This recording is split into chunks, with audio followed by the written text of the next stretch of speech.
Member হলো কিভাবে বড় বড় বিভিন্ন রকমের নেতাদেরকে বাসার উপর নিয়ে আসতো, নিয়ে এসে মনে করেন অবৈধ কাজ কাম করাইতো, আবার মেয়ে লোক ভাড়া করে নিয়ে এসে রাতের অন্ধকারে ওদের ওইদিকে নামাইতো, মেয়ে লোক দিয়ে মাঠে ঘাটে নামাইতো, তাদের বাসায় নিয়ে যেত, নিয়ে যে অবৈধ কাজ কাম করাতো, নেশার জিনিসপত্র দিত, আর টাকা পয়সার গরম দেখায়। এক কথায়ও পুরুষ মানুষ দিয়ে কুষ্টিয়াতে বাচ্চা নাচিয়ে সে তাদের টাকা পয়সা কামাই করায়, এই কাজগুলো টাকা দেওয়া লাগে। কার টাকা দিই পাইলে কত করে দিই? কত করে দিই প্রতিদিন? মাসে 2000 টাকা। এই রাস্তায় খাড়ানোর জন্য 2000 টাকা করে দিস? তোমার সবার 2000 করে দেওয়া লাগে, তোরও 2000 দেওয়া লাগে। কথা বলছে, কথার উত্তর দাও, তোমাকে মারবি না নে, কথার উত্তর না দিলে কিন্তু মারবেন। কাঞ্চনপুরে থাকে, ও ফোন দাও। ওর সাথে তোর কন্টাক্ট হয়ে বাবা ভাইস চেয়ারম্যান নাকি ওই এলাকার? দাঁড়া শালা মরেছে ভাই, ওগুলোর কাছে মাঝে মধ্যে ফ্যানে আসি ঘুরি বেড়াই ওই শালা। আর পায়েল কি ডাকলো? পায়েলের বাড়ি কাঞ্চনপুর, ওই এলাকার কিন্তু ভাইস চেয়ারম্যান। হ্যাঁ, উনি যে মূল্যতা করে আসেন, মূলত করে আসে। ছিল আগে ও কি এরকম ব্যবসা করে? উনি আমার কাছে টাকা নেয়। টাকা নেয়। তোরা কয়জন আছিস? ও কি ছেলে মানুষ না হিজে? ও হিজড়ে বলে। ও হিজে, ওর ফ্যামিলি আছে? না, ওর ফ্যামিলি। আচ্ছা, এই ওই দোয়াপাড়ার ওর আন্ডারে কয়জন আছে? পায়েল না পাবেল? আমরা যে 12 জনের রয়েছি নাইটে। করে আমাকেও এই কাজের অফার দিয়েছে।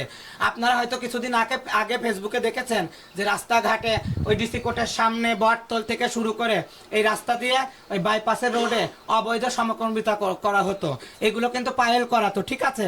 এগুলো পায়েল করাতো, সে ভিডিওটাও আছে, এখনো ফেসবুকে সার্চ দিলে পাওয়া যাবে।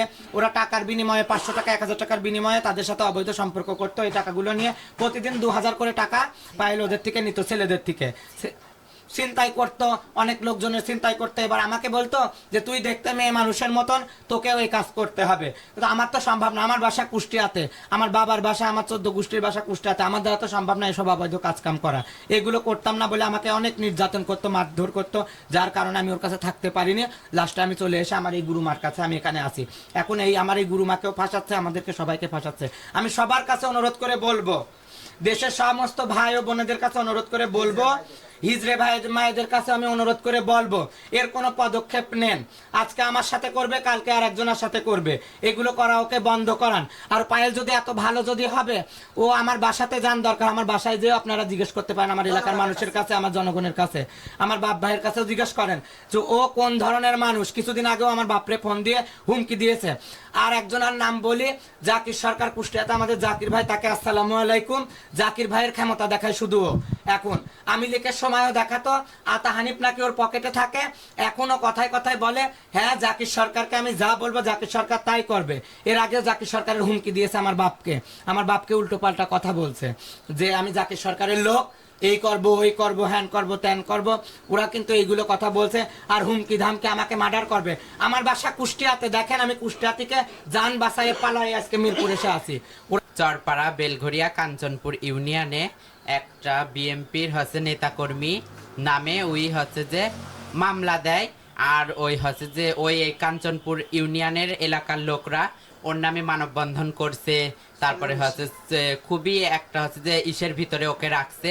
আর ও তো পুরুষ মানুষ, ও হিজড়া সাজে আবার মেয়ে দাবি করে কি করে, আমি তো এটা বুঝতে পারি না।